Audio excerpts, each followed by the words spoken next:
रोई भाईल बानी पागल बिरह के रोग बाटे लागल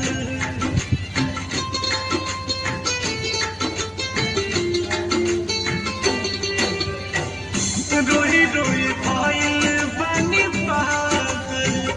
बिरह के रोग बाटे लागल हो खाता पिया